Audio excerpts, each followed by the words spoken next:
just joining us. Okay. We were talking about 25 years. That's a long time. And, you know, you get so used to having Rochelle here, a phone call away. I mean, she's become a vital part of the fabric of Detroit. That's right. Yes. And even though she was born in North Carolina, her soul is with us here. That's right. And will be forever with us here in Detroit, even though there are rumors she's headed to Charleston. But she has made a difference in so many lives. That's why we're here, because she's made a difference in our lives. That's right. She has touched us in ways that are only she could. She has inspired us and lifted us all up and made us better than we are. She actually began her career in Detroit on 9/11, the year 2000, which is why she never really celebrates that anniversary. But she has celebrated so many years. And she has also done that, not just by being present. She did it first through her columns, then through her work in the arts. She's made a difference in the lives of so many people, whether it was putting a spotlight on adult illiteracy for 15 years and raising money with lunches that were, well, we called them lunches, but we danced as well as we ate. And we did it all in the middle of the day, believe it or not. We had a great time. But she has done so much for the children of this city. She's always fought for the improvement of their education. As she was fond of saying, all of Detroit's children are my children. That's right. And that's true. They have been for 25 years, your children, Rochelle. Rochelle Riley, our friend, our champion, our writer by trade, warrior by necessity, is leaving Detroit. But not before we say, I feel the same way, but not before we say thank you. And to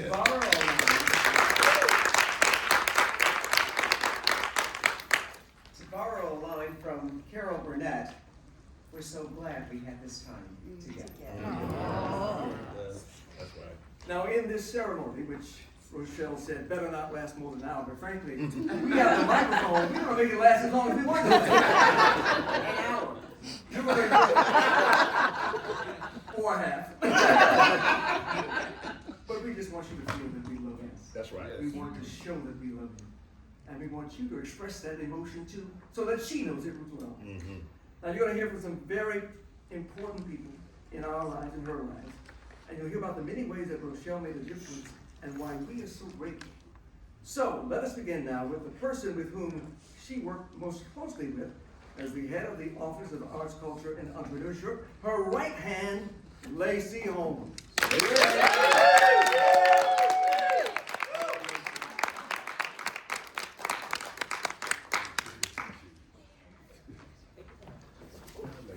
I'm thriving, y'all. Good afternoon. Good afternoon. Y'all look great.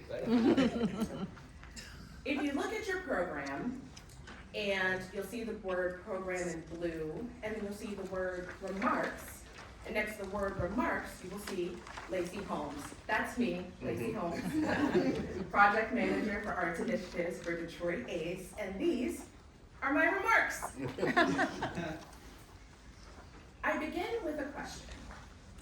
How does one remark upon the remarkable?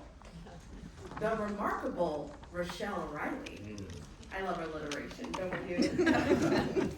Now, when you give remarks about the remarkable, there is a lot of pressure because Rochelle is remarkable in so many ways. For example, people talk about 6 degrees of separation, but I want to bring up the 3 degrees of Rochelle's contact list. I am sure that she is only 3 contacts away from either Patrick Mahomes or Princess Ghost. Like, she can get anybody. One of my favorite remarkable things about Rochelle is our many, many, many conversations on the phone, where she will call me and say incredible things like, and I quote, "Hey Lacey, did you see the article in Vanity Fair where I was kissed by Regé Jean Page at the South by Southwest Festival?" It's true. It is. So I'm sitting at my desk doing Excel spreadsheets, and she's getting kissed by one of the most gorgeous men in the world. remarkable. And what's even more remarkable is what Rochelle has done for the city. That's right. When she founded the Office of Arts, Culture, and Entrepreneurship, let's give it up for Detroit ASC. Detroit found itself with a champion inside City Hall, especially a champion for the arts. That's right. And this is gonna come from the heart, but the way that I met Rochelle was incredibly remarkable, and I'd love to tell this story. Back in Yale 2022, I had the unexpected opportunity to go to the National Black Theater Conference here in Detroit. And at that conference, I attended a panel with two people. One of them was John Sloan, founder of Obsidian Theater. What up though, John? And the other was Rochelle Riley, who I had never met before. During the discussion, Rochelle asked the people in the room, what do artists need in Detroit? People said space and funding and support. I said, I'm a Black woman who's been working in arts administration for 15 years. I struggle to find mentorship and opportunity. And the next thing Rochelle Riley said was, I need a project manager, come work for me. Spoiler alert, I did. And Rochelle, it's been remarkable. We have been on stage together, television together, we've counted and made murals together. We've spent hours on the phone driving across Detroit, we've danced together, we've sung together. Rochelle on key, me not so much. Thank you for being my mentor, my confidant, my friend. Thank you for making your mark on Detroit. There's so much more that I could say, but I will conclude with this. Miss Riley, you are truly remarkable. Lacey.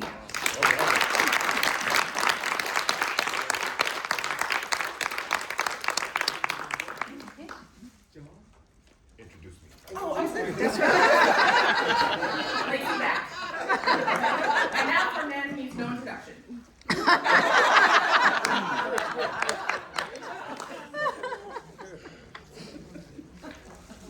Thank you, Lacey. Good morning, everyone. Good morning. Greetings to everybody. How's everybody doing? Good. What up, though? What up? It's great to be here for the one and only Rochelle Riley, double R. My name is Jamon Jordan, and I am the official historian of the city of Detroit. And that would not be the case without Rochelle Riley. And so we're here on 313 Day, where we reflect on Detroit, including Detroit's history.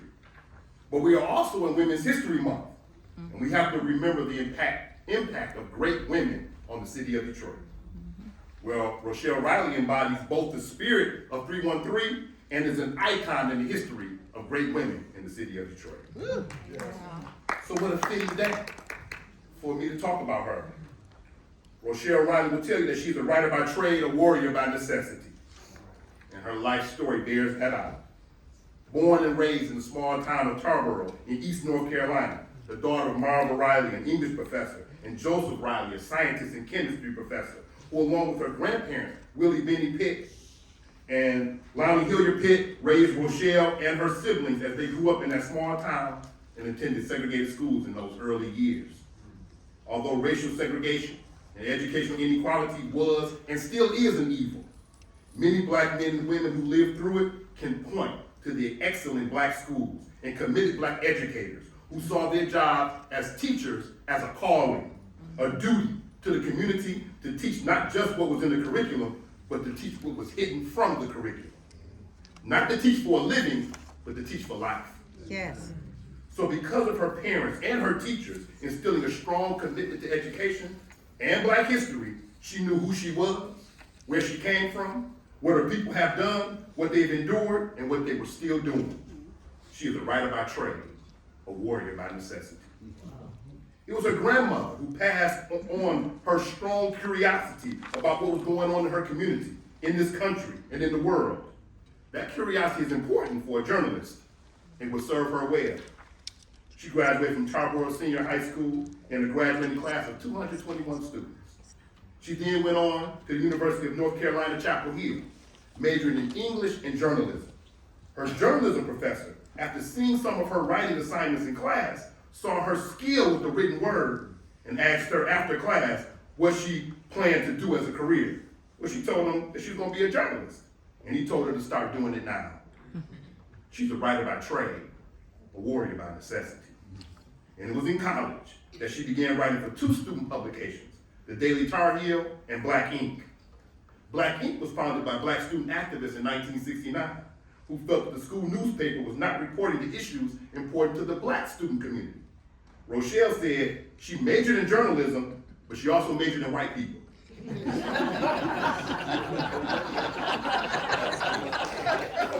And that it was important. It was important to have her foot in both worlds in order to not only be educated, but to be able to function and understand how the society works. As she wrote for the official student publication and the Black student publication. It was clear that Rochelle, while writing for both student publications, was going to be a serious journalist. She's a writer by trade and a warrior by necessity. She went on to become a reporter at the Washington Post and the Dallas Morning Herald. She then became senior writer and editor at the Dallas Morning News. She then became deputy managing editor at the Louisville Courier-Journal. She was the first Black newspaper executive at the newspaper in its whole history.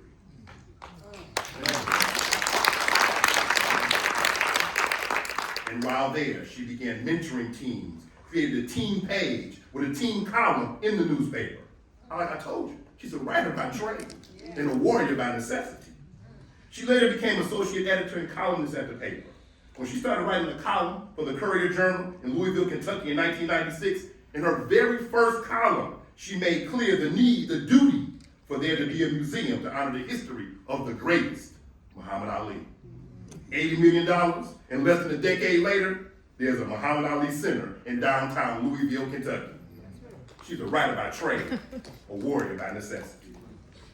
After she wrote about her hometown of Tarboro being torn apart and her childhood home being destroyed by Hurricane Floyd, her columns were picked up by Gannett, where she was now a syndicated columnist. A collection of those columns were collected into her 1998 book, From the Heart. Then, we already know the years. We don't want to say those amount of years that Carmen Harlan told us, but a few years ago, she started working at the Detroit Free Press. And her columns were syndicated by Knight Ridder. Those columns and her writings about the September 11th attacks fueled her next book, Life Lessons. In that turbulent time after September 11th, and Bill Cosby's pound cake speech, and the election of Barack Obama, Rochelle Riley was a voice of civility as the world was becoming more insular, more partisan, more narrow-minded, more sectarian, more hateful. She became a frequent commentator on NPR, CNN, MSNBC, as well as Detroit news stations, 2, 4, 7, and 56. And it was on Channel 56 that I saw Rochelle doing something that to this day I don't think I can do. She was the co-host of the show, Am I Right or Am I Right, with Nolan Finley. Y'all remember that? And she was on that show talking to that man and being civil and respectful with someone whose opinions were diametrically opposed to hers and mine too. It was a master class in how to be human and humane in this present day society that all of us need to learn from. She's a writer by trade and a warrior by necessity. She began writing about the problem of illiteracy, but she didn't stop there. She raised millions of dollars for literacy programs that have supported reading and writing for scores of young people and adults. And as we heard from Carmen Harlan, and they danced. In 2003, she won the National Journalism Award for Distinguished Service to Literacy because of her fight against illiteracy. She fought for children while raising her own daughter. She's a writer by trade and a warrior by necessity. She became a Knight Lawrence Foundation Fellow, completed the fellowship in 2008. Her columns during the Mayor Kwame Kilpatrick scandal-ridden era resulted in her Pulitzer Prize in 2009. In 2010, she won the Harvey Beach Outstanding Alumni Award from the University of North Carolina, Chapel Hill. In 2011, she won the Will Rogers Humanitarian Award from the National Society of Newspaper Columnists. That same year, she won the National Scripps Howard Award. In 2013, the National Headliner Award. In 2016, she was inducted into the Michigan Journalism Hall of Fame. In 2017, she had the Pulliam Editorial Fellowship. That same year, she won the Ida B. Wells Award of the National Association of Black Journalists.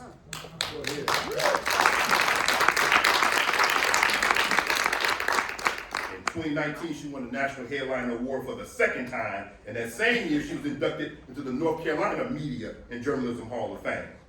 She edited the book, The Burden, The Enduring Impact of Slavery, which, like the 1619 Project, led by Nicole Hannah-Jones, helps us all to understand how the period of slavery in this nation has shaped institutions in this society and has left a legacy of racial inequality, housing segregation, educational inequality, job discrimination, a wealth gap, an obstacle-ridden underclass, a disparity in the criminal justice system, and police brutality. All of these problems and evils that we need to meet head on. She is a writer by trade, a warrior by necessity. She led the Detroit Free Press that year and became the director of arts, culture, and entrepreneurship. Right after that, the COVID-19 global pandemic hit, and it hit Detroit extra hard, including my mother. When families could not come together to mourn together and remember their loved ones at a traditional funeral, Rochelle Riley organized a memorial at Belle Isle over the Memorial Day weekend with pictures of those we lost to COVID. 1,500 outdoor driving funerals took place. She's a writer by trade, a warrior by necessity. A few months later, due to her insistence, the first appointed official historian of the city of Detroit was named. Maybe you've heard of him. Within the next few years, with Rochelle Riley making it happen, Jessica Care Moore will be named the Poet Laureate, and Patrick Prouty will be named the first Composer Laureate of the city of Detroit. She developed the ACE honors. She championed the arts in the alleys, the mural projects. She partnered with every cultural institution, the Detroit Symphony Orchestra, the Detroit Opera House, the Music Hall Center for Performing Arts, the Joe Louis Greenway Project, the Detroit Lions, Detroit Tigers, Detroit Pistons, the Detroit Historical Museum, the Motown Museum, and the Charles H. Wright Museum for African American History. And all of this in order to push for the expansion of arts and culture throughout the city of Detroit. She opened the Lieutenant Colonel Alexander Jefferson Memorial Park across from Rouge Park, honoring the legendary Tuskegee Airmen from Detroit. She got the monument honoring him erected. She also got the statue of Dr. Martin Luther King Jr. placed at Hart Plaza and commissioned for the statue of Joe Louis at the Joe Louis Greenway. Her book, That They Lived, African Americans Who Changed the World, which was written with her grandson in mind, has touched the minds and spirits of countless other grandsons and grandmothers and grandfathers, children and adults who benefited from that history. Rochelle Riley's handprints are all over the city of Detroit, in music venues, in arts institutions, in cultural sites, in history, with sports teams, and nowhere more than in journalism, in reporting, in columns, in advocacy, thank you, and in civility. She's a writer by trade and a warrior by necessity. And even though she's going to South Carolina, she's forever a Detroiter. A writer by trade, a warrior by necessity. Rochelle Riley, double R. I am the official historian.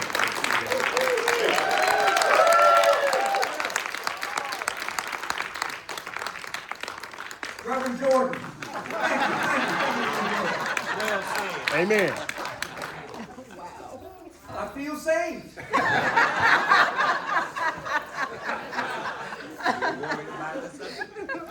We know Rochelle as a friend.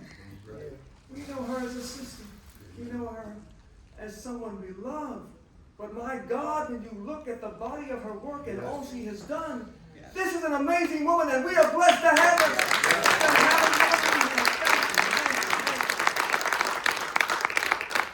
And Jamal, you talked about it. Your job didn't exist until Rochelle That's right.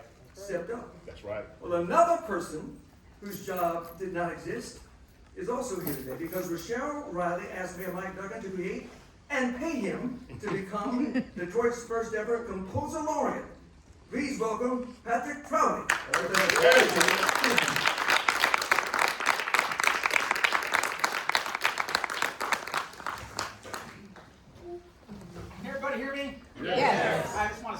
things. So I feel inspired now. So I was teaching at University of Detroit Jesuit High School. I've been there for about 5 years. And I'm teaching cub choir, right? And it's right after lunch. So it's kind of like herding feral cats and then trying to get them to sing, okay?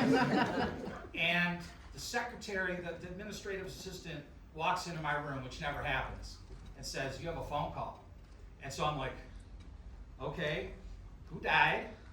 Or which parent is super mad that I had to get pulled out of choir to get spoken to? But it was Rochelle telling me that I had won this award, and so honored, so excited.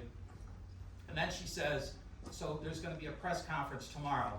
And the musician in me is like, "I have a gig tomorrow." She says, "No, you don't. This press conference is for you. You have to be there." And so I've been honored, and this has been a thrill. Thank you for taking a chance on me, and thank you for all you've done for the musicians of the city.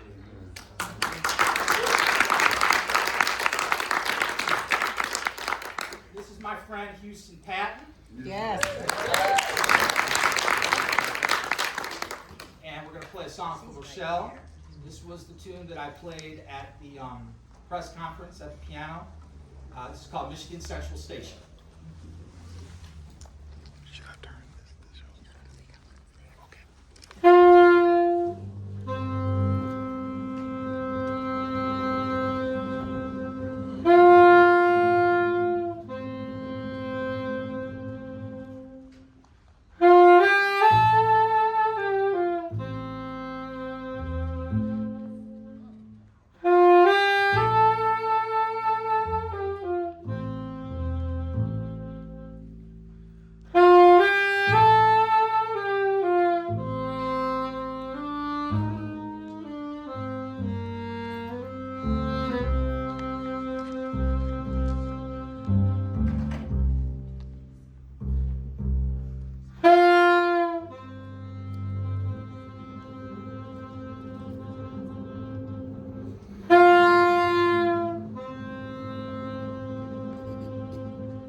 Patrick, would you reintroduce your saxophone? Oh, yes. The great Houston Patton, everybody.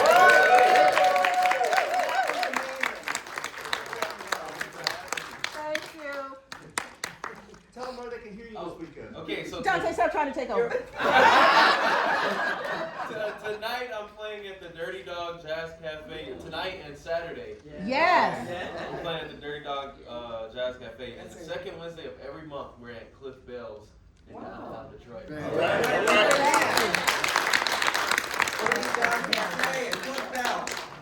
Thank you so much. That was amazing. Now we will hear from a man who is one of Rochelle's biggest fans. She never meets a stranger.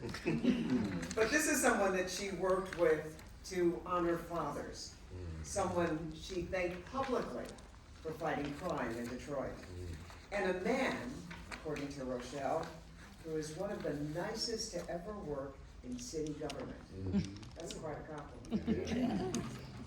Let's hear from DPD Police Chief Todd Dennison.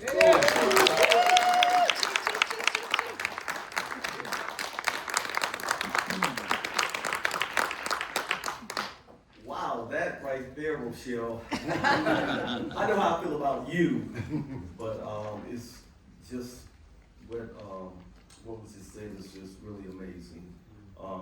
We're gonna miss you, and it's so for today to be 313 Day, and for you to be transitioning, going to your next assignment.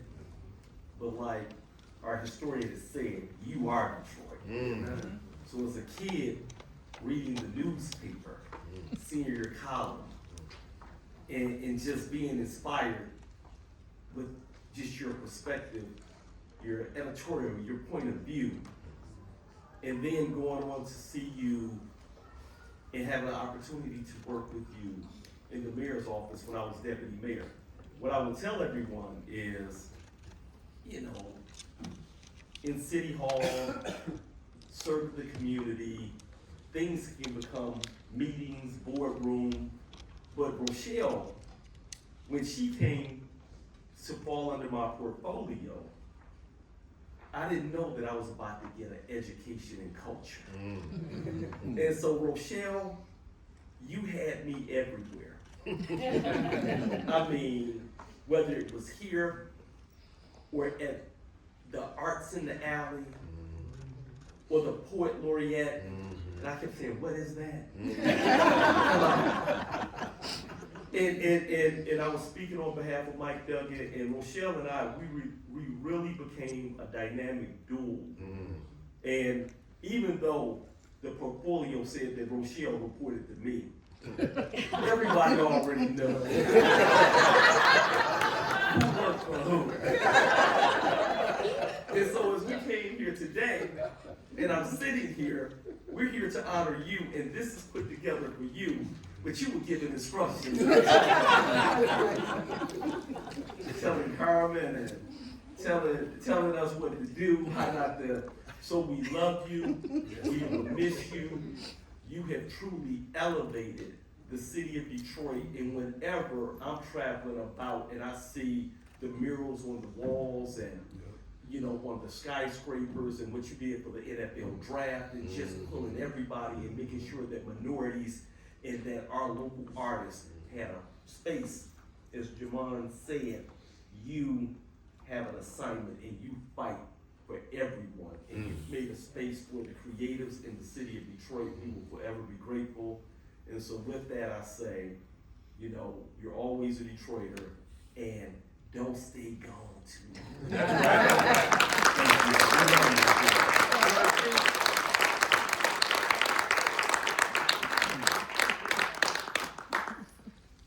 Thank you, Chief. I admire all that you have done for this city as well, and continue to do for us. That's right. That's right. And like you and everybody in this room, we all appreciate what Rochelle has done for the people of Detroit and especially its children. No one fought harder to give them the education they needed to succeed.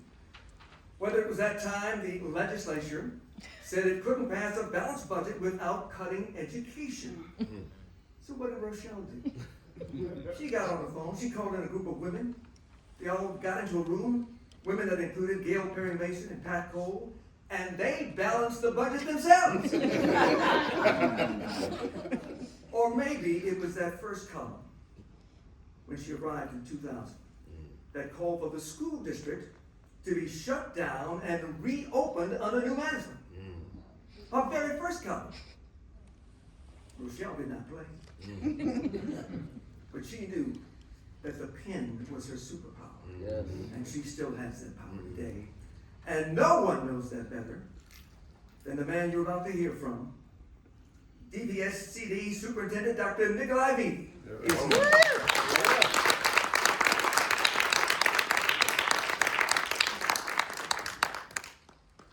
Well, good afternoon, everyone. Good afternoon. It's truly an honor to be here, to be invited, and to speak on behalf of the work that I've been able to do, and the city's benefited, and the children have benefited from Rochelle's leadership and vision. Interestingly enough, I didn't know Rochelle before I came back here to lead as superintendent, but I was welcomed by an open letter that she wrote to me after I was named the first appointed superintendent in over 20 years.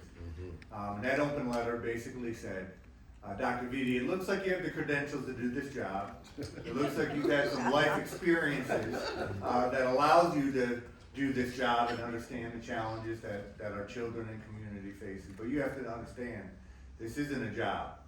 And you can't just manage the district, you need to lead the district.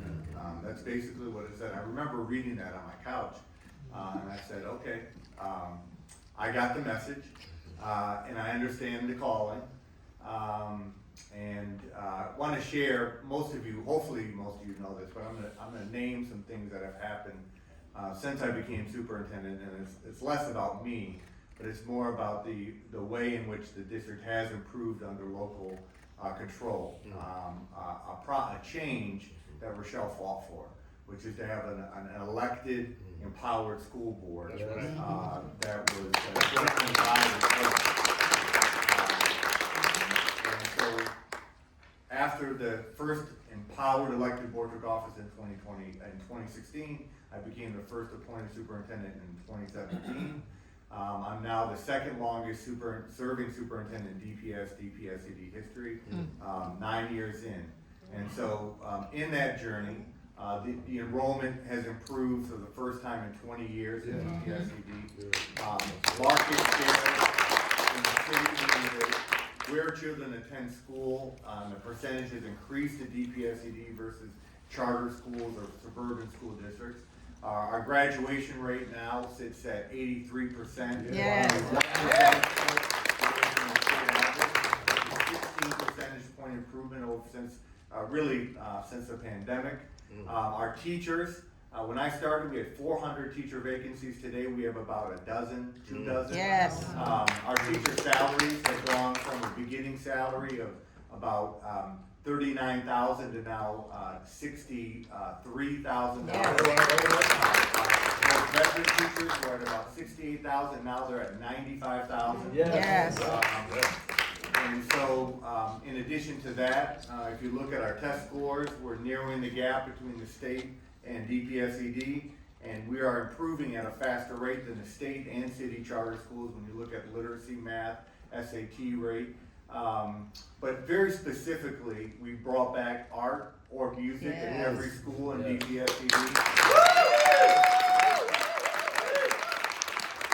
School of the Arts, which is our premier high school, now has almost tripled their enrollment.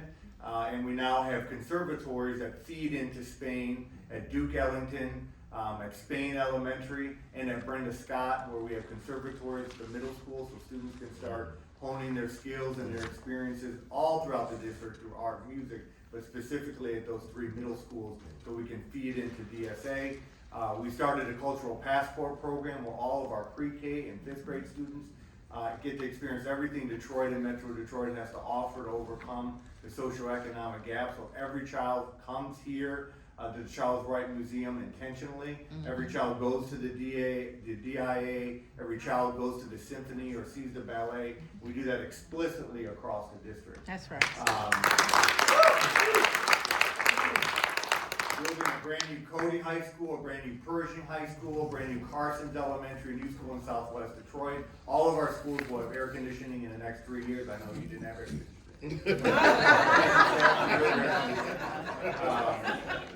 And so I tell you all that again because it took a vision, a spirit, a fighting spirit to bring about local control in DPSCC. Yes, it did. And Rochelle was a centerpiece in that. Beyond that, together, we brought back Evening at the Arts at the Fox Theater. Yes. So all DPSCC children would have a chance, just like those before them, to perform at the Fox Theater. And it's one of the best events that we do in DPS. It's one of my favorite events, just to see the children on stage and how proud their parents are, all excited, dressed up to see their children like generations before. Rochelle has brought back a focus on the arts at the city level, and now there's new and different conversations about partnerships and funding to do something differently. But despite all of that, you know, the one thing that I thought about coming and before I spoke was just on a human, personal level. You know, our country right now is backwards, and you know, and I wonder. And as I get older, I say to myself, who can you really trust? Who really has the values that I share as a human being, as an American? And sometimes you think you know people, you know, and then we have crazy ballots and results, and you wonder, well, I think I thought I knew you, but there's no way that person would be in office if all people voted the way I thought you would vote. Right. But with Rochelle, I always knew where she stood. And even, you know, whether it was an article that I read, an editorial, or a text message, or an email saying, hey, you should look at that, you should do this, or you're wrong on this. I always knew where she stood. And today, I value the relationship, the genuineness, the humanity that you always brought to our relationship and your work. I wish we spent more time together, but I always knew we weren't far apart. And I always knew we were kindred spirits on how we just view the potential and the talent of children, the importance of the arts, the importance of education and literacy. And it was always made my job a little easier to know that if I needed someone to say something, you would say it. Even when I didn't ask you to say it. And that's what we lack in the media today. That's what we lack in our society, is that people say the right thing at the right time, in the right way, depending in the space that they're in, whether it's in government, it's in the media, it's in the community. And this city will deeply miss you. But your legacy is clear and will not go away. And I just hope that, and I know that there are people that saw what you did and will pick up what you left and continue. And ultimately, that's what leadership is about. It's about legacy. And you have built that. I thank you personally.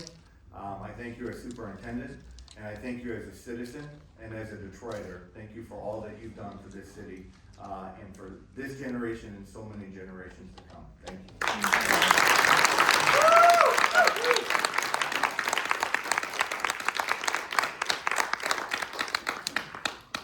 Very well said. We know how important the arts are, not just at the educational level, but we need to see what our community can produce. Rochelle tapped into that. And one of Detroit ACE's most beautiful projects was called Duets. Rochelle paired high school students with members of the DSO, the Detroit Symphony Orchestra, during COVID and recorded their appearances together on stage at Orchestra Hall. You can still find it, you know where, on YouTube, of course. But one of our favorite partners was Inside Out, a young poet who can set the stage on fire. Please welcome Inside Out alum and now Michigan State student, Charisma Holly.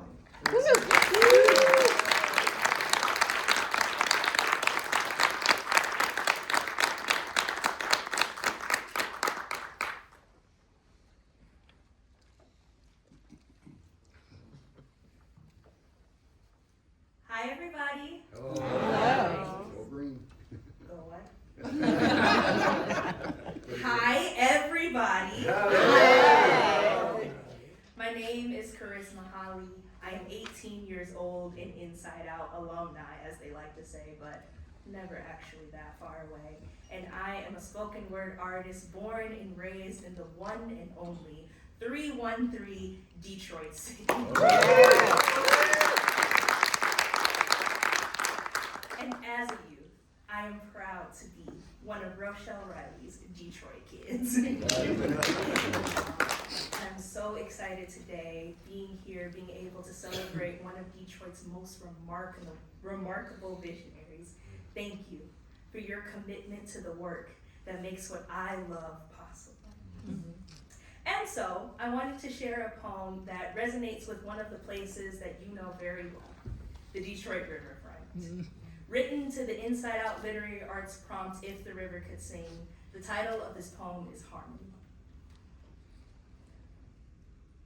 The Detroit River is a connection.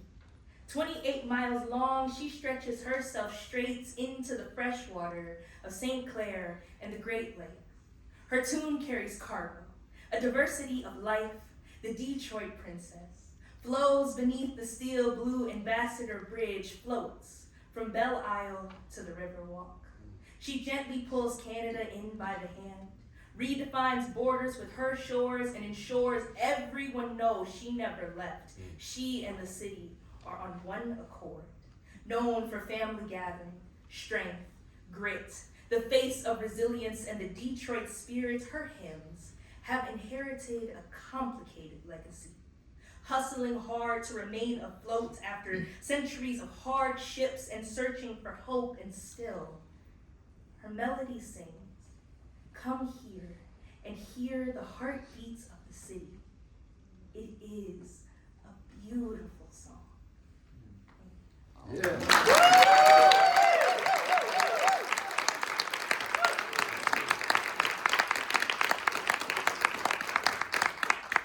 Wow. When I was 18, I couldn't do that. Remarkable. Yes. By the way, she told me earlier today that this is just the beginning for her. That's right. She has big plans. That's right. She plans to make an impact and to follow in your footsteps, Rochelle, so that people will not only know her name, but know of all the good things that she has done. She says, Ms. Perkins, don't be surprised if you see my name on the street sign one day. That's right.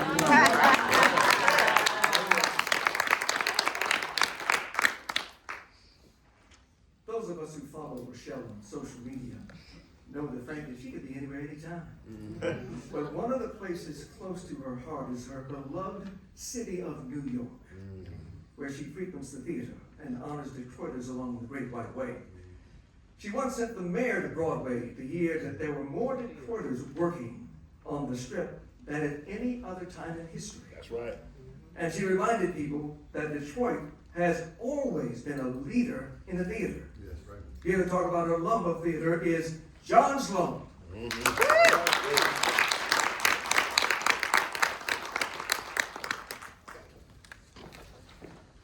Hey everybody, how you doing today? Hey. I'm going to start by apologizing. My voice is a little raspy. I've been talking a lot, so I promise to keep my remarks under 45 minutes. I'll do my best. I'm working hard. Hey Rochelle. Hey, honey. I have known Rochelle now for about 7 years, somewhere in there. In 2017, first of all, I grew up here. I have to be careful when I say that. I grew up in Oak Park. I can't, when I'm not in Detroit, I can say I'm from, but when I'm here, I can't say that. But the thing is, though, I live here now. I'm not more than 248 on myself. I was living in New York, and I was touring. I was working on. I've been out of Michigan for 12, 13 years. I tore my ACL in the show, and I decided to come home to do my rehab, and not having been home really for a decade plus. I'm in Ann Arbor. I'm doing my PT. I'm having multiple surgeries, and once I could get around and kind of walk, I decided to come back downtown and see what it was, and it was very different from what I had remembered in '99 and 2000. That's right. And that's when I made the decision to move back. And so when I was able, end of 17, I left one of the largest national tours ever. And I moved back home to Detroit. And my goal in my mind, I was like, look, man, you got 12, 14 months to get this thing right. You gonna do it? You gonna come home, you're starting your theater company, you're gonna start your production company, and a year from now, you're gonna be really successful. You'll be pulling in $2-3 million a year. You're gonna have I went to school for musical theater, not business. And so a year and a half in, I'm depressed. I'm sad. And as an artist, it's also the middle of COVID. Yes. And so what's funny about 2020 is that's the year that half of America realized racism was still a thing. That's right. And so there are protests and marches in the streets. And as an artist, all I want to do is work. All I want to do is get on a stage. All I want to do is use my art to speak, and I can't. So I'm sitting at home and I'm like, what am I going to do, right? Do I go back to New York? Do I pack it in? Do I make the commitment to starve myself and move to LA? And I decided,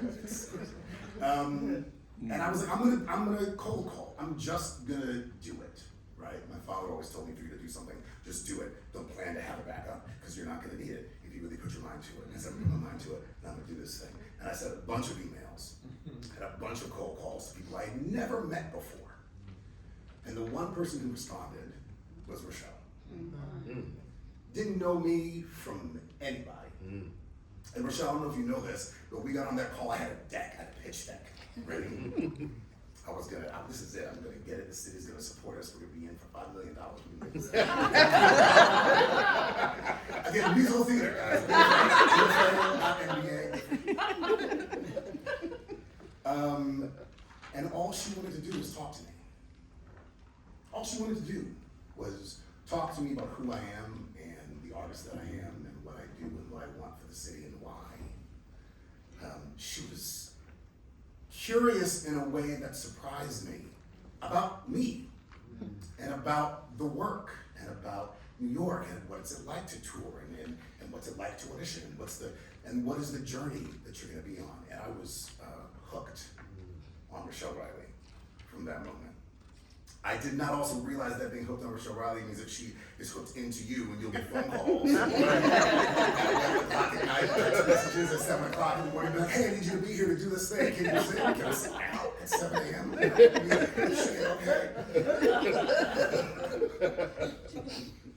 And what strikes me about that, and I'm sitting there and listening to the litany of accomplishments. By the way, you have gotten me out of more arguments with my mother-in-law. I appreciate you so much. She loves you and she loves that I know you. So anytime there's like a tense moment, I'd be like, yeah, but Mom, Rochelle Riley's my friend.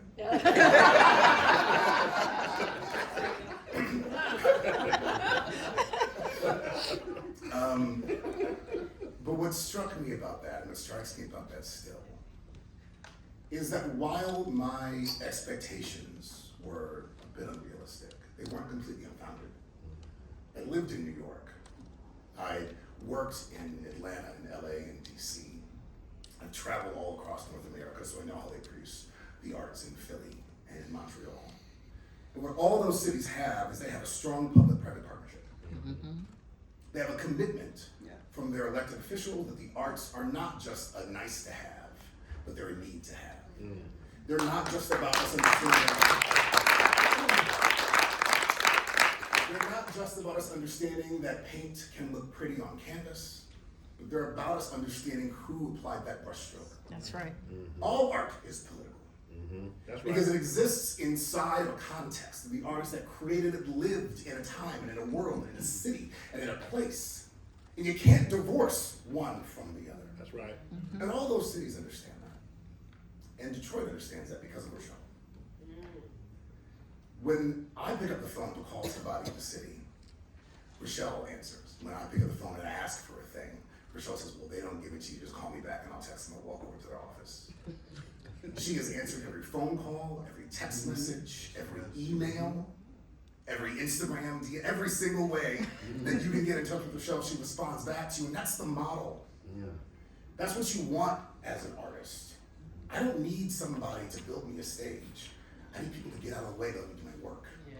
Say that. I need people to understand that the work that we produce is vital. There has never been a revolution in this country, political, social, that has not been led by artists. We can be the tip of the spear. The work that we produce, the words that we say can inspire and can create change. And every single time I think about what we need, every single time I think about what public-private partnership looks like, it looks like Rochelle Riley. Yes. It looks like the way that she wraps her arms around you and supports the artists, understands that we are not just dreamers, but that we are entrepreneurs, that we are businesses, that we feed into the local economy, that economy does not happen without creativity, and that economy does not happen without Rochelle. So while I am so grateful for our relationship, and while I am a little sad not to be able to just see you randomly, I am so thrilled to know you, and so grateful for everything you have poured into the city. Thank you. All right.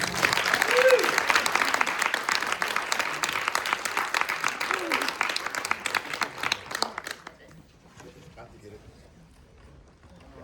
Thank you, John. One of Rochelle's dearest friends, that's me, is the woman I'm about to introduce, who was only the second deputy mayor in the history of our great city. One of the greatest community organizers Detroit has ever had. Rochelle wanted her to run for mayor, but she wouldn't. But Malia Howard is an official mayor of Detroit. And when Rochelle's team created the nation's first memorial to COVID-19 victims, it was Malia Howard and Ray Solomon, who was then head of the Department of Neighborhoods, who were on Belle Isle the evening before the memorial opened. Malia using a sledgehammer, and she and Ray tamped down each of 924 billboards, while Rochelle came behind them with a weed whacker, making sure that visitors could see those faces. Malia has always been there for her as a friend, and of course she's here now. Please welcome Malia Howard, former deputy mayor, and now GM of the Detroit Transportation Company, which runs the People Mover.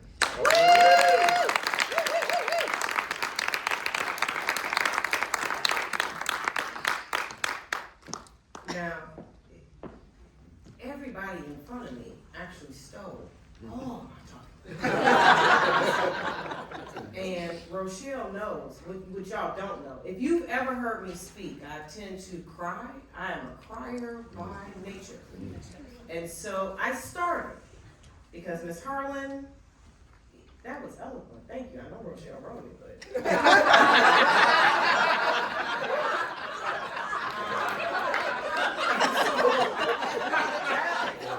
You did that. So so what I'm gonna do is I'm gonna not cry. I might a little, but I'm gonna try not to. So what I want to do and share for you all is, yes, I was all those things. I am all those things. But I'm gonna tell you all the backstories to all the stories that everybody else told you. Okay? Because I was the person that got the phone call to go do something at 11 o'clock at night for Rochelle. I was the person who got up and did it and didn't question it, just did it because she told me to, and nobody's gonna disappoint Rochelle. Right. You're gonna get up and do it. And so I'm gonna tell you the first off, the day I met Rochelle Riley, because my mother, bring your hand down.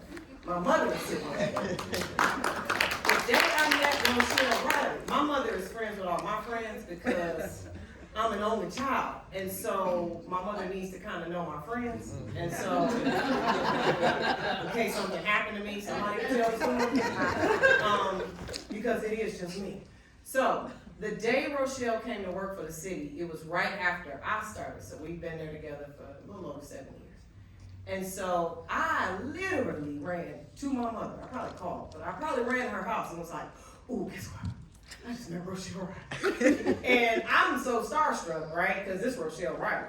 And so it is a big deal, right? And she's coming to work in the Duggan administration. And so, and I think I did the same thing with my uncle, because I'm an only child and that's my family. So, at that point, and the same with, we had so many in the Duggan administration, so many amazing people. So I would always go home and tell who else started working in the Duggan administration, because I was starstruck. But I'm gonna say this, to the story about Broadway, when she sent the mayor on Broadway. That's right. I got the call. I don't know how, but I needed to go into Dearborn to Kinko's. I'm gonna call it Kinko's. It might have been FedEx Kinko's.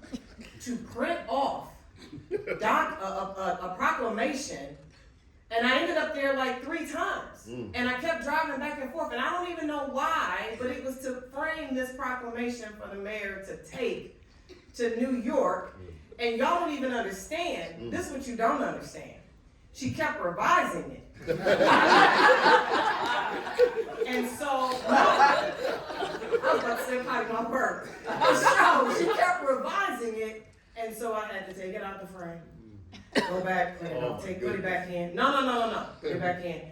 Ultimately, I think it was the 4th revision to where I had to then leave Dearborn, drive to the Manugian, give it to executive protection, who then had to drive it, get in the car with the mayor so he could go on about his business in New York. Don't know why I did it, but I did it, right? Because my friend, because that's my friend. That's right. And I'm gonna ride out for whatever she needs. That's right. The alley projects. Now, I'm gonna say this first. When she started ACE, I didn't know. Again, you don't know what you know. I'm a creature of politics and campaigns, and I'm a geographer. I'm not an artist, but I do own a museum. And when I told Rochelle that, she almost lost her mind. She was like, "This is what we doing with your queen." But what I'm saying is, I didn't know that there was an entrepreneurial aspect to art, the way that she presented it to me. You can go to any of the galleries in the city and buy art. She introduced me to Irwin Gallery. I'd always seen it on the boulevard, but didn't know what it was and never took the time to go in there until Rochelle, right? But I learned so much about the entrepreneurship of artists, not just painters, but sculptors and bronze medalists. And it was just fascinating to me. I pride myself on going to the DIA and being a huge arts institutional, let's go see what's happening. Rochelle lived that life, and she introduced it to me. So now when I see things and go to museums, I see it from a different lens. I have a different level of understanding. But I'm gonna tell you this. The year she did the art alleys, for which I did all the ribbon cuttings. And not just that, it was hot. Yeah. And I had on suits. And it was hot. But I did it. And I didn't complain because that was my friend. And so I'm out here in the heat, but we did have fun. I'm not gonna lie. I'm not gonna act like we didn't have fun. But you do things for your friends, no matter what. And so she would call me on a moment's notice, i.e. the COVID memorial. Now, we were planning this with the department there. I was a Don, for all of you who don't know. This was my district in District 5. Woohoo! Yes. And Tandy. Yes. And, you know, we were working with Rochelle on this initiative. And 2 days before, which y'all don't know, see what y'all saw on TV and what you saw as the finished product, you don't know how we got there because you don't know why I had a mallet in my hand, okay? So, 2 days before the memorial, Rochelle and the installer who did all the photos, the last photo went in, right? The last one got hammered in. And then we had what you could call a microcell burst. A mini tornado that exploded on top of Belle Isle. For whatever reason, it only hit Belle Isle. And I was like, oh God. So Rochelle, you know, we talk about it, we go out, right? We go out with it was Rochelle and I. We went out and drove Belle Isle with the installer. And to see the devastation that had taken place. Now I want y'all to know this though. This is Detroit. This is the Detroitest thing ever, okay? People had already known that we were doing this thing on the island. And when that microburst cell happened, people were actually on the island. And so the photos that were actually destroyed, the day Rochelle and I were out there, people had that stuff in the back of their cars. People had somebody's family photo, somebody's mother, grandmother, aunt, uncle in the back of their car to bring it back to us. We didn't say we were going out there. People just assumed we were coming out there. And so they waited for us. They waited. And we, ooh, Lord.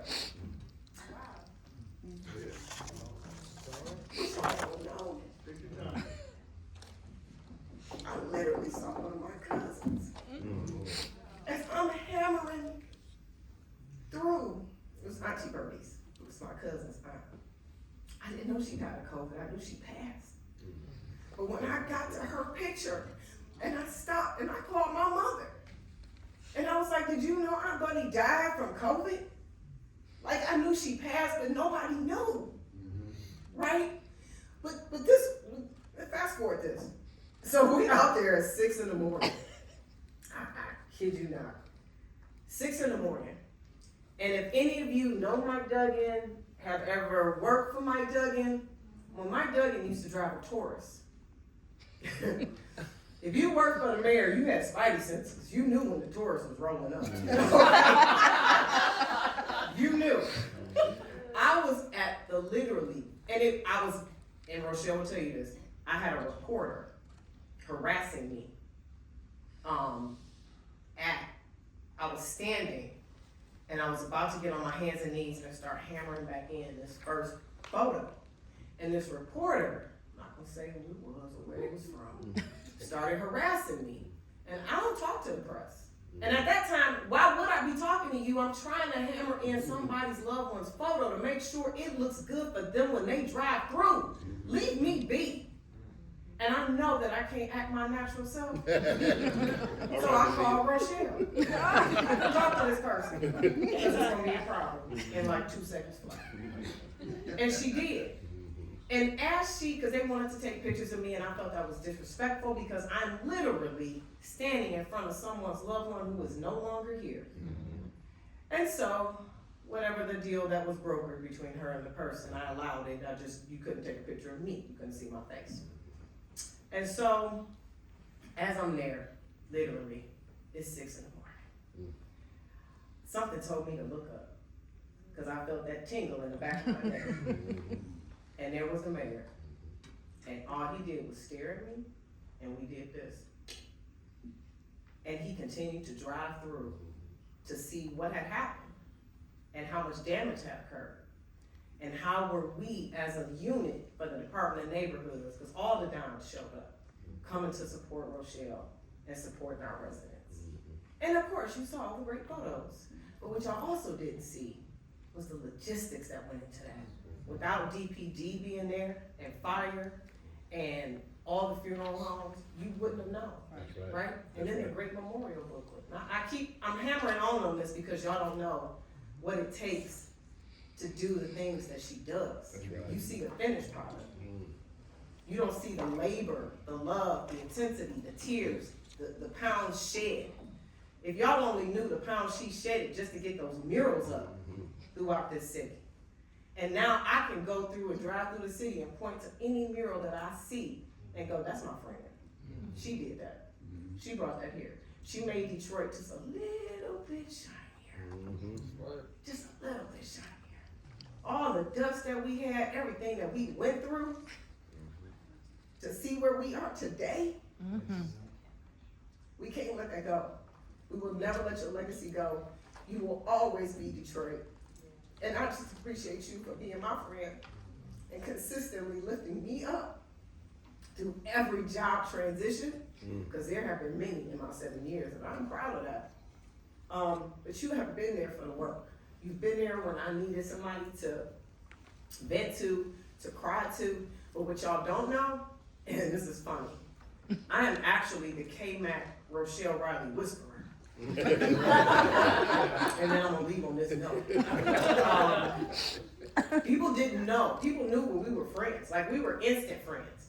Like, you in life, you don't get too many of those where you just instantly connect with somebody and that's your instant friend. It wasn't fandom. The first day was fandom. That was fan out. But after that, it was friendship. And people at K-Mac could not understand. If Rochelle said something harsh, they didn't know how to respond. And they would get upset and be like, well, what should I say back? Ooh, well, what you're not gonna say back is that. How you're not gonna respond is that way to Rochelle Riley.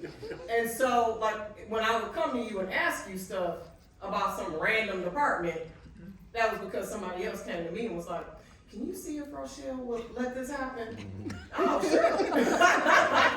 Can you see if she likes this? Well, go ask her yourself. Well, okay. Yeah, they ain't wanna get that gauntlet. They ain't wanna push that, right? So all that being said, now that I'm at the People Mover, and we are on to our 40th anniversary next year. Yes. My friend, yes. Rochelle is and has dedicated to come back because for the 40th anniversary, she is gonna assist me with some activities y'all are gonna see. But also, she is gonna help me with some activities for the Motown Museum opening, which I'm not gonna talk about because Robin Terry is not here. But just know that it is gonna be terrific. And friend, I can't wait to come visit and to come hang out and sit by the seashore and go tour all the haunted sites, because that's what we're doing. And lastly, and I'm done, I just wanna thank you, because y'all don't know, a lot of you don't know my shenanigans, and again, Rochelle was always supportive of my little museum. She supports all of my Comic-Con nonsense. She went to her first Comic-Con this year, because I was there, and she loves anime now, I just want y'all to know. And you know why she went? Because I told her there was a whole artist alley of new and upcoming artists, and she was like, what? With that being said, thank you, friend. Thank you for all you do.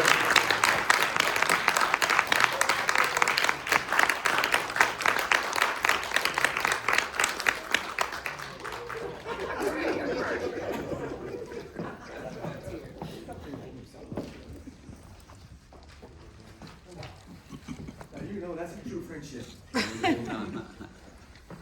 I've never heard her say anything false at all. I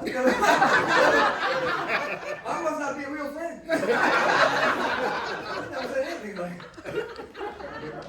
that. You can tell that there's a sisterhood there. That's right. There's a sisterhood there, and I thank you both for all you've done for this city, for all of us. But Rochelle has made an impact as a writer and as an arts advocate, you know that. And that is known not only just in Detroit, but around the country. In her 19 years as a columnist and 6 years as director of arts, culture, and entrepreneurship, people across this nation and around the state reached out to her and marveled at the work that she was doing. She made Michigan proud. And so we end today with remarks from someone else who has made us all very proud, our own Michigan Lieutenant Governor, Garland Gilbert.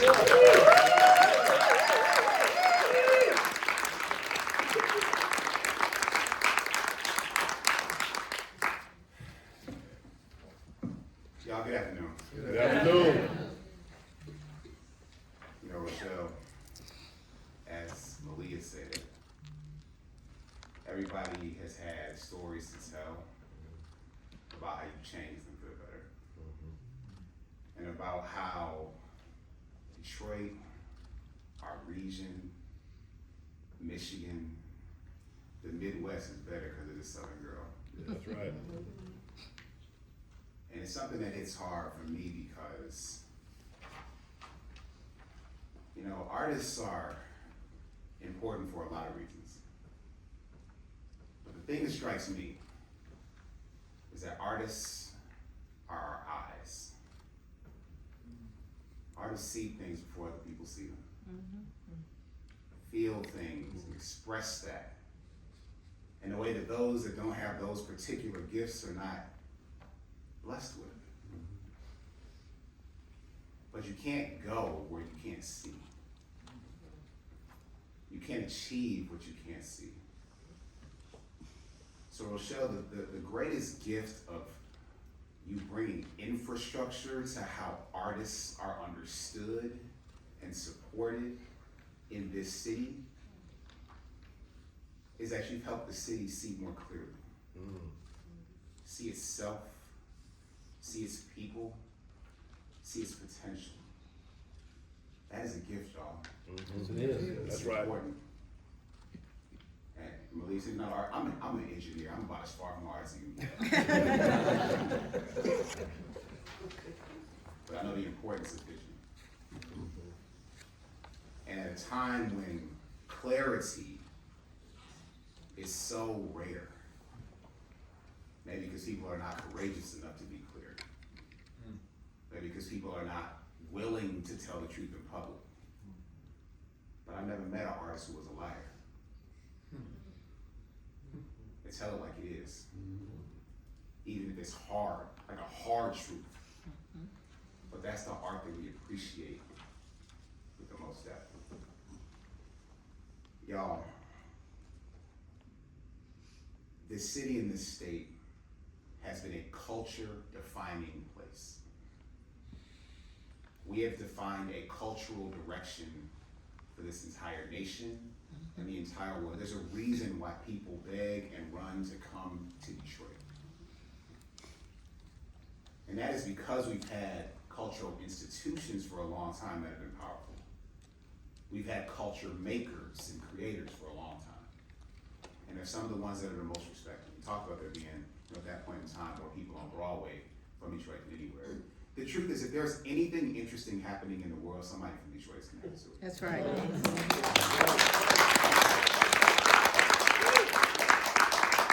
But it takes a special understanding and a special valuation of arts and culture to see that, you know, we need to set up artists for more success, set them up for better connection. Because when we recognize that when they are successful, when they are supported, when they are connected, when they are encouraged, when they are seen, when they are funded, when that is in place, we can't predict exactly what's gonna happen, but it's gonna be good. And that we're gonna want more of it. Because the beauty of a fruitful art culture is that it bears more fruit. That's right. It draws more people in. There is no place, there is no neighborhood that has not grown more quickly and more healthily when the arts were present. Like this work, Dr. V talked about it. I wanna, you know, the COVID memorial, I remember that very, very deeply. I remember the call Rochelle made to me personally, asking me to participate in that event. But the thing that I remember about art during COVID, my wife and our children go to DPSC. And COVID was tough for little kids. My babies were in the first grade. My son's art teacher got him through COVID. It was art and music got them through COVID.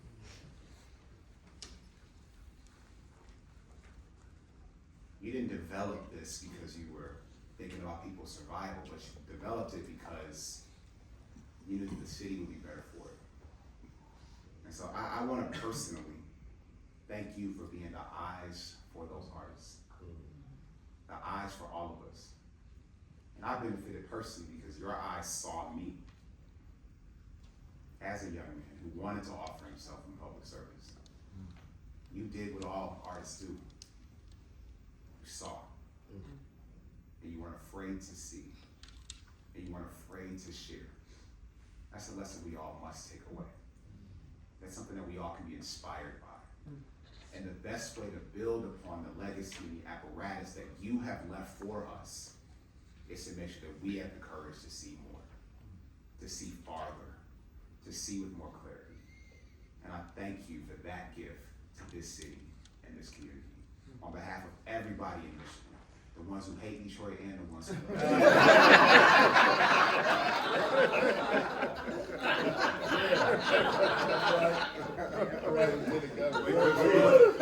you know, maybe better than some people,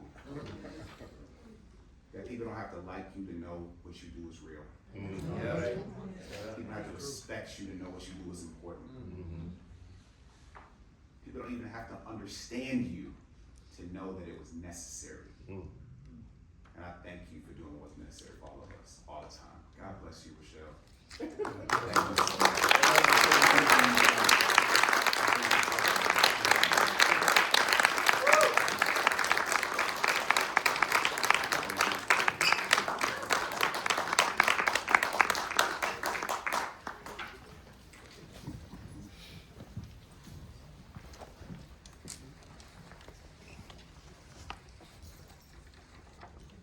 I come on Oh, too there's- soon. There's a surprise. Oh, wow. Oh, there's a surprise? Something I don't know about. It's a surprise. What am I doing? Get on stage. Oh. This just came in, surprise. Surprise!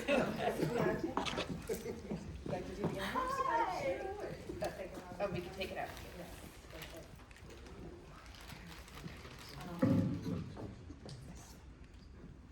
I have just a few brief remarks on behalf of Council President Tate. And he wanted to be sure that I shared some words on behalf of him and the entire city council. They are currently in budget deliberations right now at the moment, but would not let this day go by without sending their love and greetings as well. And so just a quick note, my name is Keontae Humphreys and I am the Chief of Staff for Detroit City Council President James Tate. When I actually joined the city of Detroit, it was under the former council member for District 6, Raquel Castaneda Lopez. And it was interesting because day 2 on the job, she said, I need you to go meet a few people, and she handed me a list, and Ms. Riley's name was on that list. I introduced myself via email, and I got this robust response, and we exchanged, because it was during COVID, so we exchanged information and salutations, and she guided me through some things on behalf of the former councilwoman. But then a year later, Raquel chose not to run, and Council President Tate asked me to come join him as his Chief of Staff, and I sent an email again reintroducing myself, and this time there wasn't a long email. It was very short and said, we need to have a meeting. I was like, uh-oh.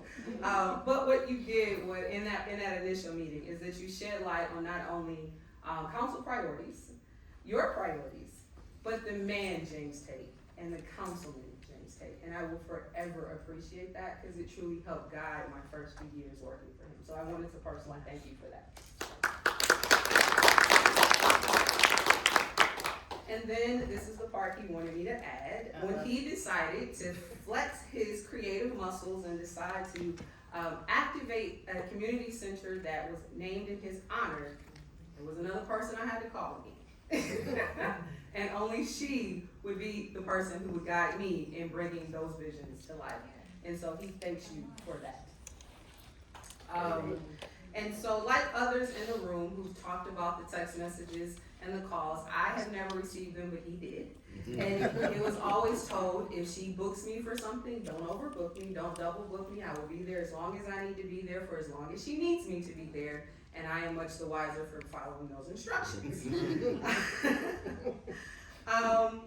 And so today, on behalf of your friend, James Tate, and the current City Council President, and all of the council members, I am here to present you, I'm sure not the first and not the only Spirit of Detroit Award, but a special presentation from the current council that reads, in celebration of a voice that has lifted a city and a vision that honored its soul, Through your words, your leadership, and your unwavering advocacy for arts and culture, you have illuminated Detroit's stories and championed the artists who shape its spirits.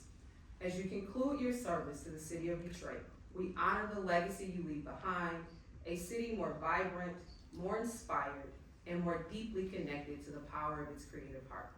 God bless.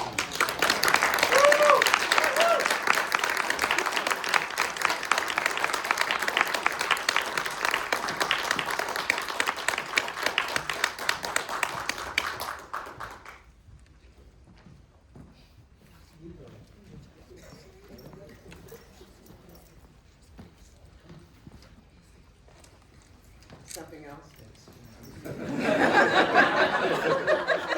Carmen, you go first.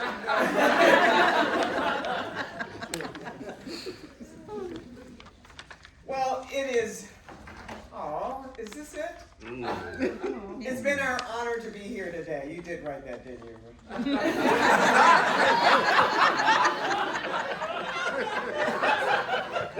To say we love you. One of our warriors, someone who has loved this city as much as anyone else.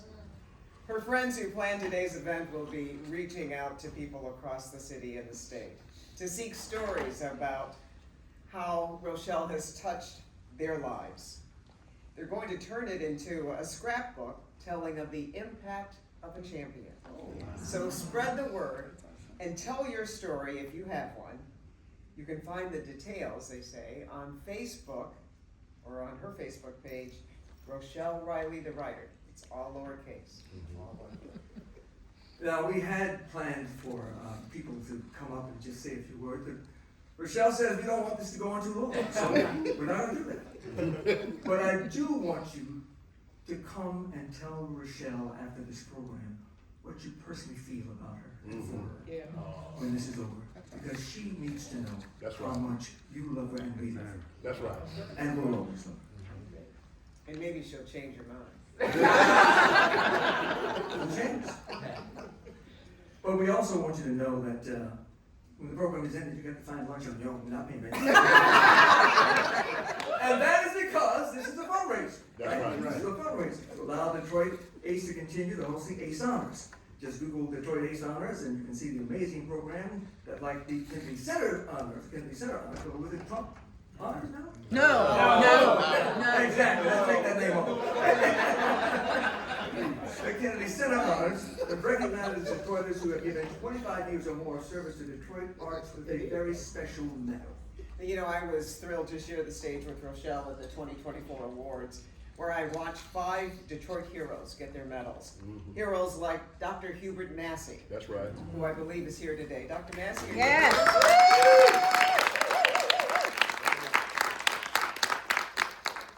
Are there other ACE honorees here today or stakeholders in the fabulous Arts Alley project that Rochelle spearheaded? Yep. 9 of them. Yes.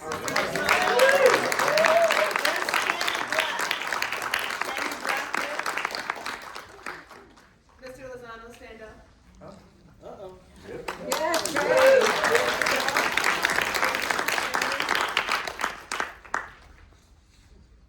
And now, it's time to hear from our hero. Ladies and gentlemen, it's almost time to bring up our hero, the woman of the hour.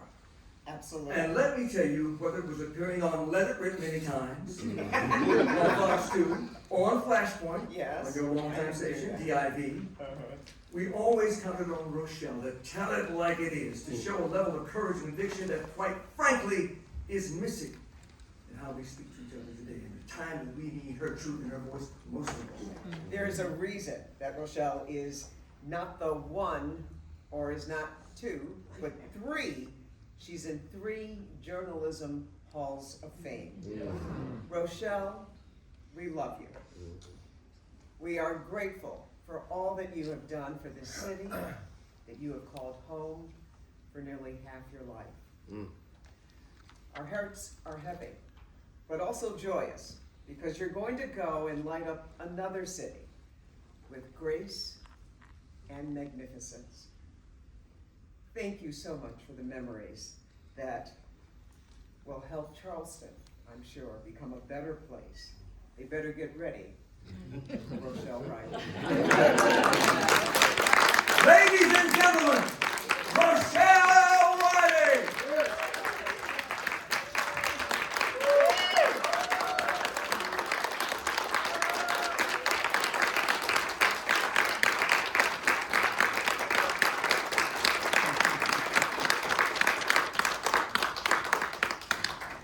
What time is it?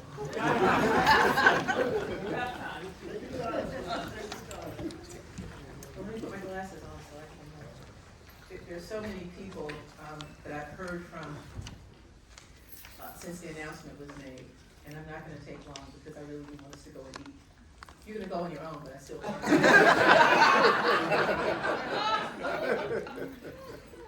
I was a columnist in Louisville, Kentucky, when I got a call from the Detroit Free Press because the editor, Bob Magruder, was one of the few African-American editors of the newspaper and was my friend. And he had tried to hire me to come to Detroit twice before. I said no, both times. But the third time was the charm. He said, just come and take a look at us because there are about to be some great things happening here. And I came and I saw something that I thought I could help with. I saw something that was worth crusading for. And I said, I think this is a great city between its history and the people here who are not only resilient but brilliant. People just need to know. That's right. So I sent a list of 13 things that they had to do to get me to leave Louisville and come to Detroit. And I asked my daughter, who at the time was 11, I said, do you want to live someplace else because they want us to come to Detroit? And my 11-year-old said, we should do that because I've done everything there is to do in Louisville. So they sent back the answer and did all 13 things. And I'm a woman of my words, so we came. But I have to thank someone very special because the timing just so happened. I don't know why I don't think you still do this, Dr. Beatty, but the school year would start and then there would be a Labor Day break. And then you would, so I told my daughter, I said, well, there's this weird thing where the first day of school is gonna be before Labor Day, but we're moving over Labor Day so you can start on Monday. And she said, oh no. She said, I have to be there the first day when we pick groups. I cannot miss the first day of school. So she got on a plane by herself, I can still see her little hand at the window, and flew to the home of someone she had not yet met, and that was my sister, soror, dear friend, and fellow journalist Cassandra Spratling, who said, send her to me, I will get her school uniforms, she can hang out with my daughter, she'll be fine. And my daughter, who was always fearless, said, oh yeah, we can do that. Just tell me her name again. I said, that's Miss Cassandra. You're only gonna be there with her, for the first day of school and the weekend. I'll be there with the movers. I got there on Labor Day, and they were having a pool party. And my daughter was in the middle of all these kids having a ball. It was the best decision I ever made because she was there for the first day of school. Now, my first day at the Free Press was a little different. I worked for a section called The Way We Live. And that section should still exist because if we paid more attention to the way we live and the things that are important to how we live, we would be in better shape. So my editor was Dale Perry, and he said, well, when you get there for your first day, call me so I can come downstairs and get you and walk you up. Now, this was 2000. 9/11 had not happened, and, there was security. But he arrived at work about, I don't know, maybe 9 o'clock. And he walked into his floor and saw me sitting in my office. And he said, how did you get up here? And I said, I'm a journalist. I later did tell him that, I went through the docks and bribed a guy and came up with that. Sat and waited for him. But that gave him the sense of the fact that I would go anywhere and do anything. And that was my goal. I spent a whole month. He said, well, for your first column, I said, I'm not going to write a word until I've spent a month getting to know this place. So I not only drove all over Detroit and met great people, but I drove around, at that time, 131 cities that existed around Detroit, some of them with people who didn't want to be in Detroit.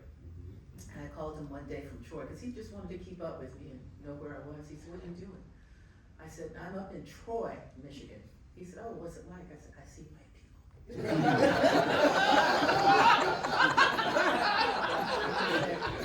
Well, are you okay? I said, of course. white people. And by the time I got done and had to decide on my first column, because children are the most important thing that we have, and because we sometimes forget that, my first column did call for the school district to be shut down. Everybody fired, reopened under new management with twice the budget. And a woman named Mildred Gaddis, who had a radio show, called me and she said, "Child, you just got here and you wrote a column. Can you come on the show?" And I said, "Sure."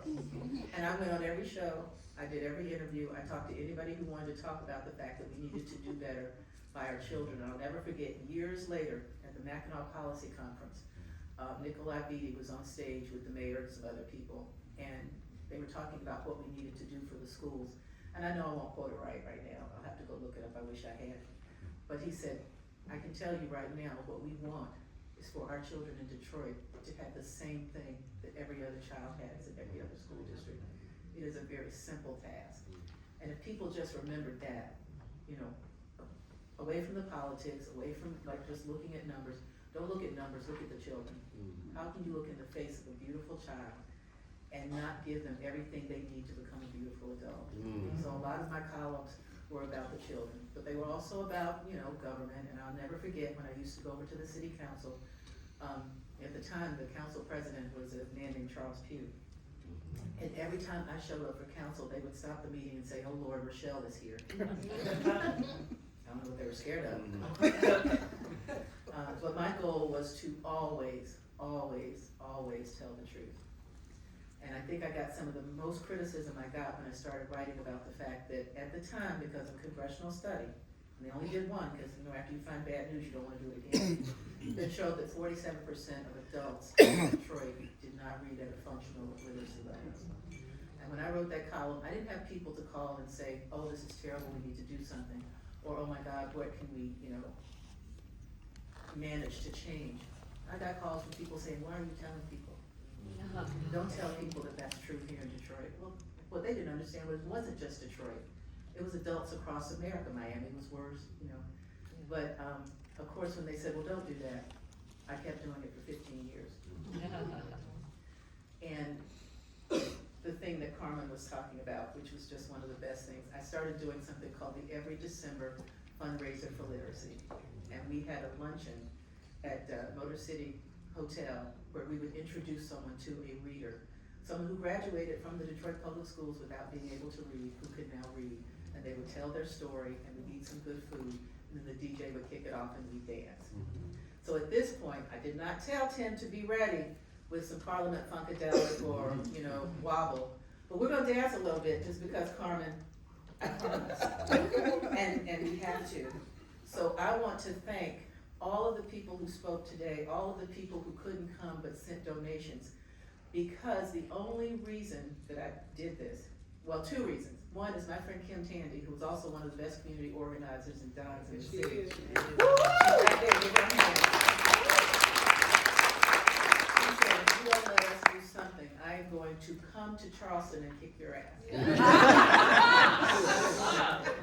And the second was because it's raising money for ACE. So all of those $100 VIP tickets and all of the donations that came in, including some folks, some very important folks who called and said they plan to make some major donations, are just so Lacey can continue to have ACE honors. Because honoring our veteran artists is what shows our young artists what they can grow up to be. That's right. So I want to thank all of the speakers. I want to especially thank my friends Carmen and let me tell you something.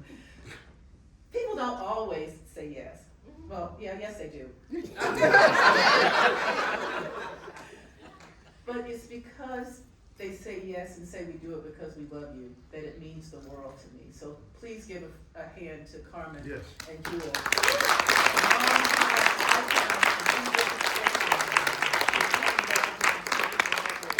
And thank you to my dear friend Malia Howard. Yes, there are stories she could tell you that she didn't tell, and I really appreciate it. I need you to know, but she has an amazing entrepreneurial spirit. You didn't mention like what it is, but she's got a bee-movie museum, and she's got like all kinds of stuff that's gonna be making national news and that we're gonna bring to Charleston. So just keep an eye out. Just because she did, you know, like the stuff that we all did for Mike Duggan, because I really do appreciate him telling a former journalist who wrote some things not so good about him, that you can come and be my director of arts and culture.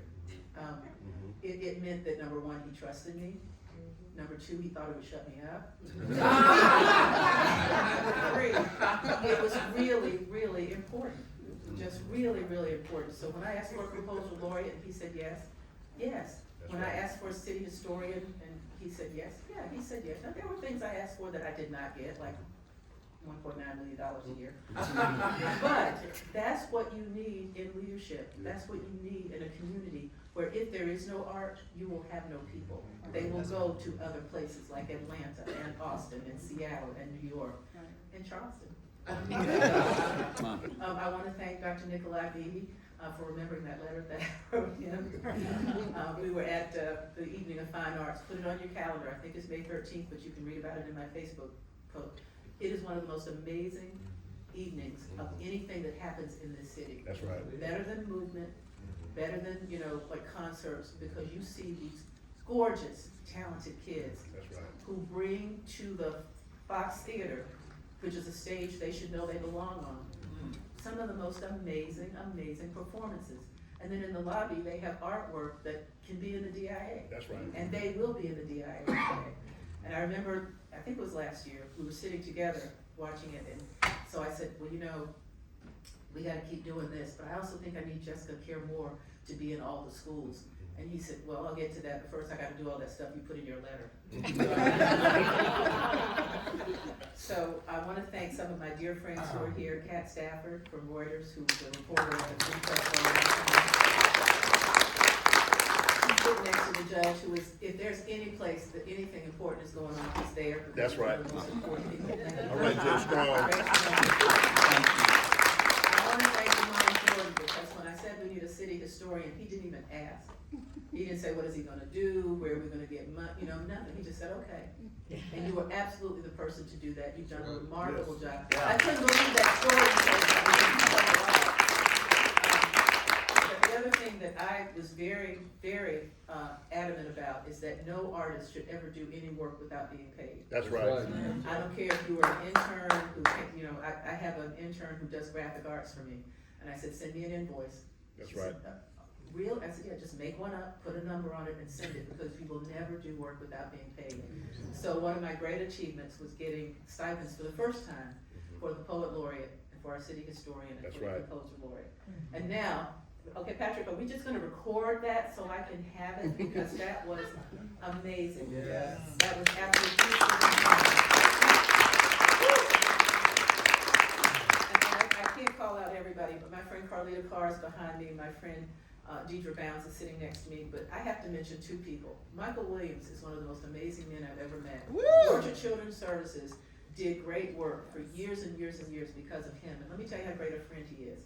Yes, I'm in 3 halls of fame, but the North Carolina Journalism Hall of Fame, because it's held at my alma mater, the University of North Carolina, is very special. And when they inducted me, there were 2 tables of people who came from Detroit, and he was one of those people who was there. And I thank you for being here today. And the last person I want to mention, well, no, actually, I'm going to save him for last so I can thank Lacey, because right now, Yeah, Lacey. right now, the survey is still good. And I'm hoping that that continues, because I let the blueprint of things that could be done through June. They don't have to, but I left the plan. And I put it on a poster and sent it to people so they can, anyway. And to the volunteers who were here today, Patrick's wife Rose, she comes with him, but she also volunteers, and Kim Tandy, and, okay, let me see, who else is up there? I can't tell. Oh, yes, and Michelle Perez, my BFF, who lives across the street from me and takes care of me when I'm sick. So where's Michelle? There she is. Please give her a hand.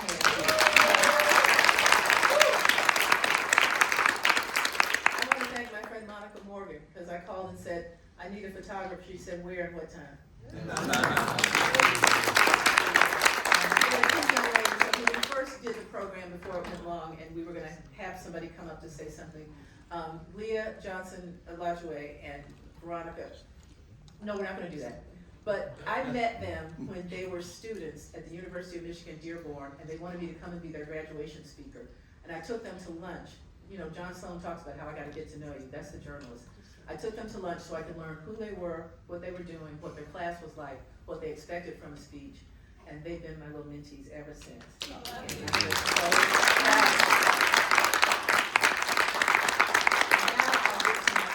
He's not gonna like that I told this story, but when we first moved here, you know, you don't know what's happening with the schools. I said, well, you know, everybody wants to go to Cass Tech, this is this school, so let me just call and tell them I want my daughter, you know, to go to Cass Tech. And I called and talked to the principals, his name was George Cohen.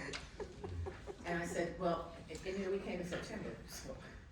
And I said, well, hi, I'm calling because I want my daughter to go to Cass Tech, and I just need to know now what, you know, that might be like. He said, we have a strict procedure for how that works. There's an application process, and does she play an instrument? I said, well, she plays violin, but that's not necessarily what she's interested in. He said, well, when she's ready, we'll let you know. So I thought he was a jerk. But then I found out that there were applications for the best school, Renaissance, Cass Tech, DSA. But George Cohen has become one of my best friends because we attended the same church for, you know, almost 20 years. He is a magnificent educator, even though he's retired, because he still teaches. And when you have teachers and principals and people who believe in the job doesn't end. Nikolai Vida does not stop being an educator because he's got to do the budget and do the stuff and do the meetings. You know, Malia Howard does not stop being the unofficial mayor of Detroit because she's now doing other things. And Todd Bettison will always be one of the nicest people who's ever That's right. in Detroit.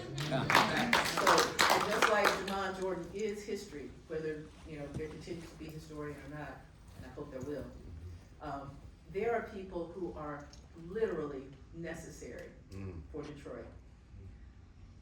Garland Gilchrist. Yeah, what? Don't forget Eric, the storyteller. Did he come? Yeah, Eric right there. Eric, come down here. I'm sorry. No, I'm glad you don't forget Eric. Okay, no, so Eric Thomas is one of my best friends. He said he wasn't gonna be able to come. So come down here. Eric, come here. Where? Down. Eric!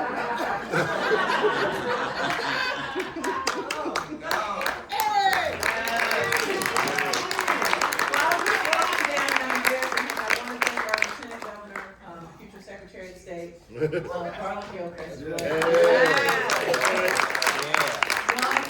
most eloquent, beautiful people.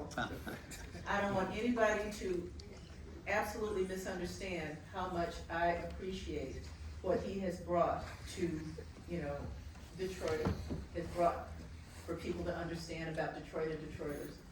And when he stood at the memorial service and talked about losing 20 people, which brought it home for people who did not really understand how fast and how furiously people were dying.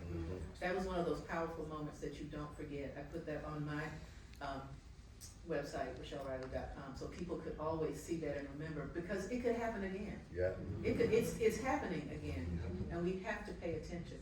I want to thank Gilda, I want to thank Ann, I have some of my IWF sisters who are here. If I have missed you, it's because the light is in my eyes. But I have to tell you, Eric Thomas is literally one of my best friends. He is my son.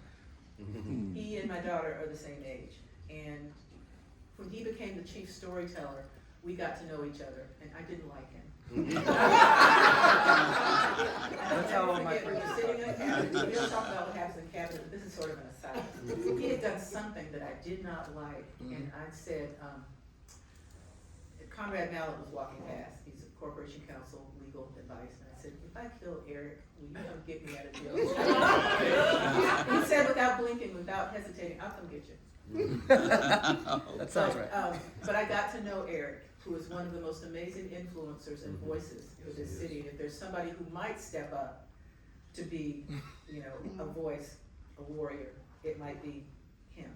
It might be people like him. It might be people like others whose names I'm not gonna call, but I'm gonna call them and say, hey, you must step up. Because all of you are right. This is a time where we need people to speak. That's right. We need people to say the things that need to be said. We need people to be brave, to be courageous, and to not let us continue to go down this rabbit hole that I'm afraid for my grandson because of. That's right. So I'm going to stop now and ask Tim. Tim, did you find some music? There you go. So please join me on stage, Carmen. You remember the first time we did this and the music started and she said, "Are we really dancing?" Yes, we're really gonna dance. Please come down and join me on stage. You wanna say something to me? You gotta come and book.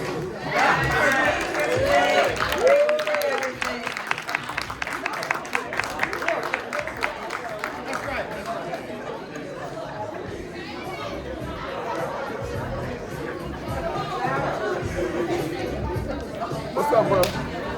Louder, louder. Somebody wants me to do a tour in Detroit. Okay. And I was like, use Jamon or use it. And they were like, we want you to do it. Okay. I'll help you with what you need. What you need. I need to figure out what I want to say. Okay. It doesn't have a focus. I'm working on it. So they just asked us for a tour. They didn't have a focus. No. Okay. And I told them I gotta get them. I'm gonna do a little downtime, but I gotta get them. But it's like some executive. I'm gonna stress them out a little bit. Yeah, I'll help whatever you need. In town. In town. I appreciate you. Appreciate you so much.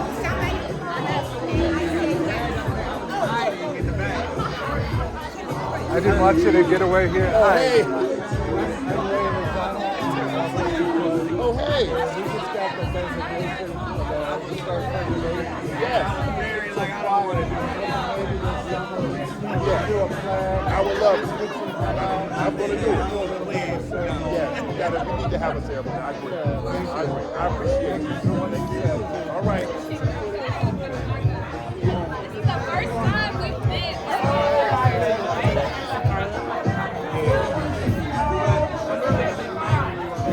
Thank you. We still need to get together one day. We will.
All right, Jack.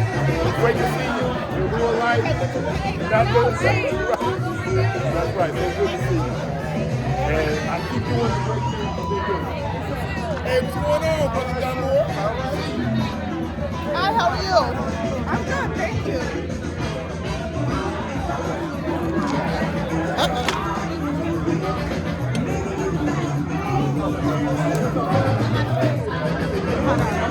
Is she pulling it up? I think her phone's still This on. is Michelle's phone.